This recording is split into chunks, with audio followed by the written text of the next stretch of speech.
हाय। इस वीडियो में हम एक दिवसीय परीक्षाओं संबंधी जीके जीएस के महत्वपूर्ण प्रश्नों के उत्तर को जानेंगे। इस वीडियो में आपको स्टेट पीसीएस और यूपीएससी परीक्षाओं के लेवल के प्रश्न भी देखने को मिलेंगे। चूँकि भारतीय राष्ट्रीय आंदोलन एक महत्वपूर्ण भाग है जो कि आरओ स्टेट पीसीएस के सिलेबस में मुख्य रूप से शामिल होता है। वीडियो के इस भाग में भारतीय राष्ट्रीय आंदोलन संबंधी महत्वपूर्ण प्रश्नों को शामिल किए गए हैं। तो देर न करते हुए आइए शुरुआत करते हैं पहले प्रश्न से।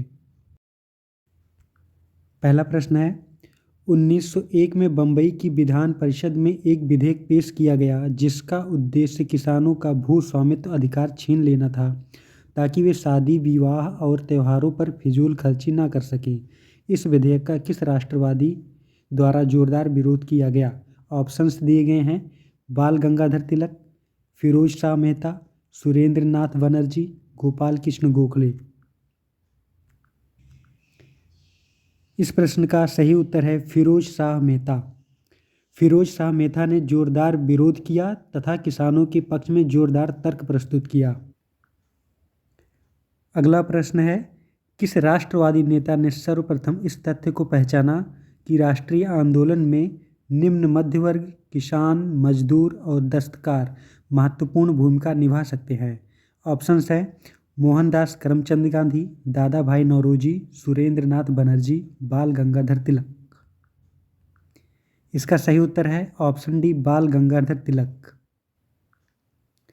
बाल गंगाधर तिलक वह पहले राष्ट्रवादी नेता थे जिन्होंने इस तथ्य को पहचाना कि राष्ट्रीय आंदोलन में निम्न मध्य वर्ग, किसान, मजदूर और दस्तकार महत्वपूर्ण भूमिका निभा सकते हैं, इसलिए इन लोगों को भी कांग्रेस में जोड़ा जाना चाहिए, ऐसा बाल गंगाधर तिलक का सोचना था।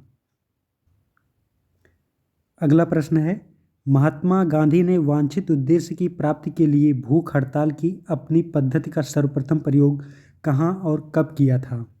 ऑप्शंस हैं, दक्षिण अफ्रीका के नाताल में वर्ष 1906 में, चंपारण में वर्ष 1917 में, अहमदाबाद में वर्ष 1918 में, दक्षिण अफ्रीका में केपटाउन में वर्ष 1906 में। इसका सही उत्तर है ऑप्शन सी, अहमदाबाद में वर्ष 1918 में। महात्मा गांधी ने 1918 में अहमदाबाद मिल हड़ताल, जहां मजदूरों एवं मालिकों में प्लेग बोनस के मुद्दे को लेकर विवाद छिड़ा था, उसी में सर्वप्रथम भूख हड़ताल की अपनी पद्धति का प्रयोग किया था, जिसके परिणाम स्वरूप मजदूरों को 35% बोनस का भुगतान प्राप्त होने का सकारात्मक परिणाम सामने आया था। अगला प्रश्न है, गांधी के संघर्ष के संदर्भ में निम्नलिखित पर विचार कीजिए। अहमदाबाद मिल हड़ताल, चंपारण सत्याग्रह, रॉलेट एक्ट के विरुद्ध अभियान, खेड़ा सत्याग्रह। गांधी के उपयुक्त संघर्षों का सही कालानुक्रम बताना है। इसका सही उत्तर होगा ऑप्शन बी, क्योंकि चंपारण सत्याग्रह 1917 में हुआ था, अहमदाबाद मिल हड़ताल फरवरी महीने में 1918 में हुआ था, जबकि खेड़ा सत्याग्रह मार्च महीने में 1918 में हुआ था और रॉलेट एक्ट के विरुद्ध अभियान 1919 में चलाया गया था। अगला प्रश्न है, गांधी जी का चंपारण सत्याग्रह किनकी समस्याओं के समाधान से संबंधित था? ऑप्शंस दिए गए हैं, बिहार के नील उत्पादक किसानों से, बिहार की कोयला खदानों में काम करने वाले मजदूरों से, बिहार के बुनकरों से, बिहार के कपास उत्पादक किसानों से। इस प्रश्न का सही उत्तर है ऑप्शन ए, बिहार के नील उत्पादक किसान से।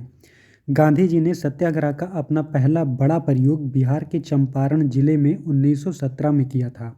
यहाँ नील के खेतों में काम करने वाले किसानों पर यूरोपीय नीलहे बहुत अधिक अत्याचार करते थे। नीलहे मतलब जो नील उगवाने का काम करवाते थे। गांधी जी के संघर्ष के कारण अंततः किसान जिन समस्याओं से पीड़ित थे उनमें कमी आई। अगला प्रश्न है, इसमें बताना है गांधी जी के संदर्भ में निम्नलिखित में से कौन सा या कौन से कथन सही हैं। इसमें 3 कथन दिए गए हैं, जिसमें पहला कथन है, गांधी जी 1915 में दक्षिण अफ्रीका से भारत लौटे। दूसरा कथन है, गांधी जी ने 1916 में अहमदाबाद के पास साबरमती आश्रम की स्थापना की। तीसरा कथन है, अफ्रीका से वापस आने के पश्चात गांधी जी ने पहला सफल सत्याग्रह खेड़ा से शुरू किया था। ऑप्शंस दिए गए हैं, केवल पहला कथन सत्य है, केवल कथन 2 और 3 सत्य है, केवल कथन 3 सत्य है, या फिर केवल कथन 1 और 2 सत्य है। इस प्रश्न का सही उत्तर है ऑप्शन डी, यानी कि केवल कथन 1 और कथन 2 सही है। गांधी जी 1915 में अफ्रीका से भारत लौटे। पूरे 1 वर्ष तक उन्होंने देश का भ्रमण किया था और भारतीय जनता की दशा को समझा था। फिर उन्होंने 1916 में अहमदाबाद के पास साबरमती आश्रम की स्थापना की थी। और कथन तीसरा जो है ये गलत है, क्योंकि गांधी जी द्वारा दक्षिण अफ्रीका से लौटने के पश्चात भारत में आरंभ किया गया पहला सफल सत्याग्रह चंपारण सत्याग्रह था, जैसा कि हमने इसके पहले वाले प्रश्न में बताया था। अगला प्रश्न है, 13 अप्रैल 1919 को अमृतसर की जलियांवाला बाग में लोग किस कारण से एकत्रित हुए थे? ऑप्शंस दिए गए हैं, गांधी जी और लाला लाजपत राय की गिरफ्तारी के विरोध में, गदर पार्टी के समर्थन में, डॉक्टर सैफुद्दीन किचलू और डॉक्टर सत्यपाल मलिक की गिरफ्तारी के विरोध में, वैसाखी का त्यौहार मनाने के लिए। इस प्रश्न का सही उत्तर है option C, doctor Saifuddin Kitchlu और डॉक्टर सत्यपाल की गिरफ्तारी के विरोध में। क्योंकि गांधी जी ने रॉलेट एक्ट के विरोध में 6 अप्रैल 1919 को एक व्यापक हड़ताल का आह्वान किया था। इसी का अनुसरण करते हुए पंजाब में अमृतसर के जलियांवाला बाग में 13 अप्रैल 1919 को एक निहत्थी भीड़ अपने लोकप्रिय नेता डॉक्टर सैफुद्दीन किचलू और डॉक्टर सत्यपाल की गिरफ्तारी का विरोध के लिए एकत्रित हुई थी। इसी समय इन पर गोलियां चलवाई गई थी। अगला प्रश्न है, 1919 को जलियांवाला बाग हत्याकांड के विरोध के किस विख्यात व्यक्ति ने ब्रिटिश सरकार द्वारा प्रदान की गई नाइट की उपाधि लौटा दी थी? ऑप्शंस दिए गए हैं, महात्मा गांधी जी ने, रविंद्रनाथ टैगोर जी ने, मदन मोहन मालवीय जी ने, या फिर गोपाल कृष्ण गोखले जी ने। इस प्रश्न का सही उत्तर है ऑप्शन बी, रविंद्रनाथ टैगोर ने। जलियांवाला बाग नरसंहार के विरोध में रविंद्रनाथ टैगोर ने ब्रिटिश सरकार द्वारा प्रदान की गई नाइटहुड की उपाधि लौटा दी थी। अगला प्रश्न है, नमक सत्याग्रह। आगे 4 कथन दिए गए हैं, बताना है कि इनमें कौन सा कथन मैच करता है। नमक सत्याग्रह ने भारतीयों को नमक बनाने के लिए प्रोत्साहित किया। नमक सत्याग्रह ने सरकार को दिखा दिया कि भारतीय अनुचित कानूनों को तोड़ देंगे। नमक सत्याग्रह ने साबित कर दिया कि महात्मा गांधी एक जननेता थे। नमक सत्याग्रह औपनिवेशिक सरकार की वित्त व्यवस्था को छिन्न भिन्न करने के लिए अविकल्पित था। यहाँ पे नमक सत्याग्रह की जो सही मैचिंग है वो ऑप्शन बी के साथ है, यानी कि नमक सत्याग्रह ने सरकार को दिखा दिया कि भारतीय अनुचित कानूनों को तोड़ देंगे। गांधी जी ने 12 मार्च 1930 को साबरमती आश्रम से दांडी मार्च प्रारंभ किया। अपने 78 समर्थकों के साथ 6 अप्रैल को दांडी के समुद्र तट पर नमक बनाकर नमक कानून तोड़ा था। इसका उद्देश्य था नमक कानून, शस्त्र कानून जैसे अनुचित कानूनों को न मानने का संकल्प करना। अगला प्रश्न है, खिलाफत आंदोलन किसके आसपास हुआ?